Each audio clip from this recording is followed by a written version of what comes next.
back on a Monday. Could anything be better? Had a wonderful weekend as a Chicago Pro, but man, am I glad to be home, be in my environment. I love being with my clients, but there's something about being in the gym that you're comfortable with, familiar with. When you put the pin in a weight stack, you know what it's gonna feel like. And when you pick up the dumbbells, you know what it's gonna feel like. Because I don't care who you are, no matter where you are, if you're at a gym you've never been, the weight's gonna feel different. I'm not saying they're always heavy or always light, but they just feel different. And that could be 100% psychological for me, but could not wait to get in here and train back today. So what we're starting with is a new little triset. If you want a full detail of what it is, we'll tag the video above, but essentially it's a triset to warm up my back and get a pump. So I'm using these prime spreader handles. I'm doing a version of some straight arm pull downs into a high row, into a one arm DY row. I did 4 rounds of this. The last 2 I would consider working. It just feels incredible. Gets a good sweat going, my back is pumped. I'm telling you, 10 reps on everything. So you figure, if you look at that as a whole, we're looking at 40 reps total per set, 4 times, 160 reps. And my back is thumping. And it's exactly what we want going into rotation number 2.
Same exercises you've seen me do in the past, but I'm supersetting these, and I'm gonna go a mag grip, neutral grip shoulder width, and I'm doing volume here. So 3 rounds, 15, 12, 10 of the pull downs, supersetted with dumbbell, with the grain of the bench pullovers, a John Meadows staple. Now, something I haven't told you guys is one of the times when I went there and was posing with him, he said, Chris, you're super, super tight through your shoulder girdle, and it's impeding your posing. So what I thought about was, man, I wonder what that's doing to my rowing, because in order to fix that, what he had me do was after my post-lift cardio, he had me buy kettlebell and do dumbbell pullovers after I finished cardio every single morning for the last 6 weeks of pro. And that allowed me to get into a back double bicep so much better and open those shoulders up and really show off my shoulders, arms, back at a way better rate.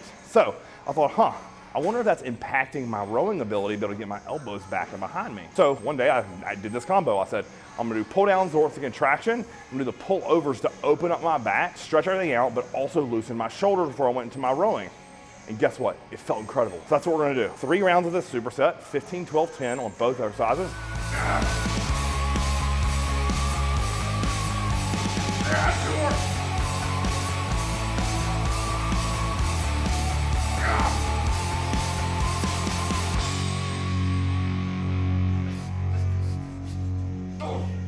Third rotation, side back throw, shocker, right? Neutral grip, chest into the pad, focusing on driving my elbows down and back. I did 2 fill sets and then a top set and a back off. So for the top set, I only did the stack here today because I wanted to get just a nasty contraction on every rep. So instead of just gripping and ripping on these, today I slowed it down a little bit, really focus on 100% dialed into the motion. So top set there, rest in a minute, drop it down to 150 from 200 and just back off. With this, you know, I'm trying to hold each rep in the contraction for a 1 to 2 count. And I'll tell you what, like my back, I could just feel it swell up with blood. That's why I love that machine. Drive that chest in the chest pad, head up, neutral spine, and just drive the elbows back.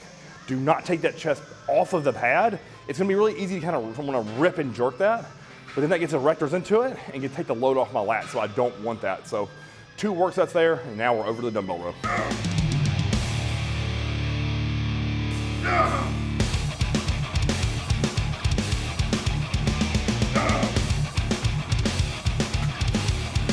All right, on to some one-arm rowing. Step 4 dumbbell rows. I did 3 sets of 8, one with a 60, one with a 100, and then one with a 130. Each one of these, I'm trying to think about stretch the lat, contract the lat. And I love this because it's individual and I only have to focus on half of my body.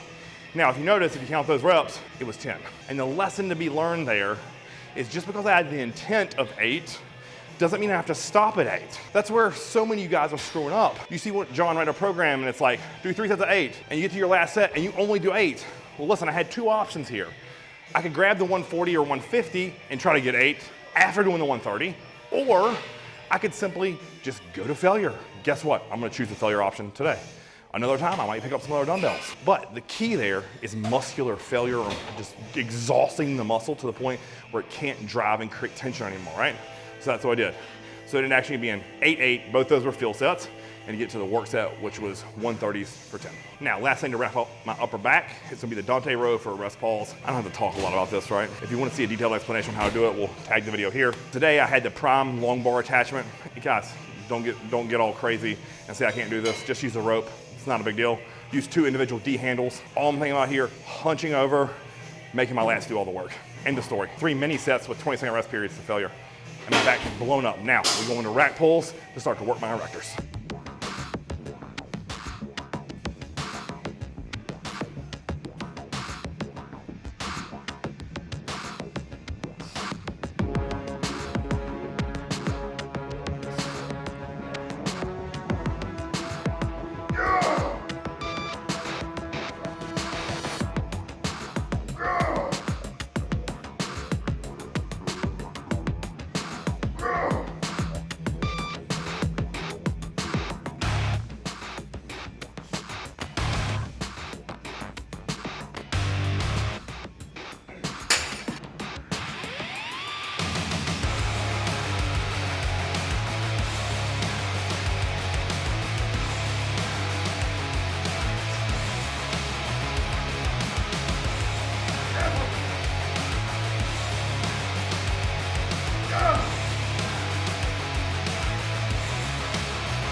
All right, with the upper back done, we're going to get into Smith machine rack pulls. Rolled out 10 reps with 275. This is hyper focused on not only getting my erectors, but working my upper backs too.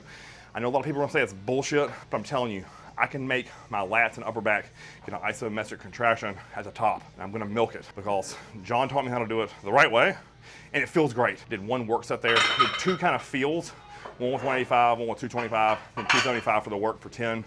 Again, leaving reps in reserve here, that's not a failure. I'm doing this to just build the strength of my low back, to protect my spine, and also not be reckless and silly, right? All day long, if you had a gun to my head, could I pull 5 plates for 8? Probably, but the risk reward there for my lower back health just at 38 isn't there anymore. So milk this exercise, slow and control. You notice I pulse the bottom every time, pulse the top for contraction. 1 work set. All right, next up, this is for health of my lower back, but also to continue to pump. So 2 sets of 25 are reverse hypers, and then I'm supersetting that with hanging leg raises for 20. 2 rounds there, so all in all, it'll be 3 total sets for my lower back, and I'll walk away from this grouping with my lower back feeling pumped, but also very, very secure, stable, and healthy.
All right, to finish up the day, you know I gotta get a little bit of glutes. You know, the funny thing is I say that jokingly, right? But I've put an emphasis on my glutes this entire off season, and I really believe it's gonna pay dividends when I get all the fat off. But I can tell you, it's not, this year it won't be because of lack of work or attention and detail, right? So we finished up here. I did a few warm-ups of 15, and then right into a rest pause to failure. I think I got like 16, 10, and 8, 8.5. I can't remember. I really wasn't counting at the end there, if I'm being honest. But not only does this just trash the side of my glute and glute med, but it loosens my low back. And coming after those 2 lower back exercises with the reverse hyper and the Smith machine rack pulls, like my lower back was cramping. Now it's fully loose. So to me, it's worth this 5 minutes that it took on this piece, just so I don't have to ride home with a lower back that wants to cramp. And I get a little bit of glute work, so it's kind of dual purpose there. So if you have that issue, with your lower back wanting to be crampy after deadlifts, rack pulls, hypers, reverse hyper, just come over here and do a few sets of this abduction, ABD, and I'm telling you, it'll loosen you right up.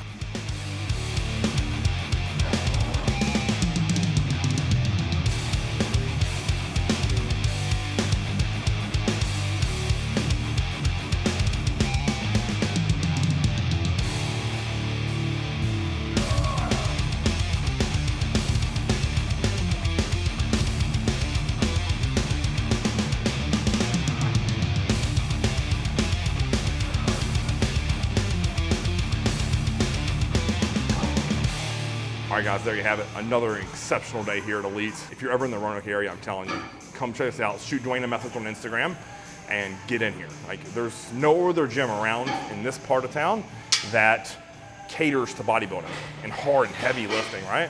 Like, we have dumbbells to go to 180.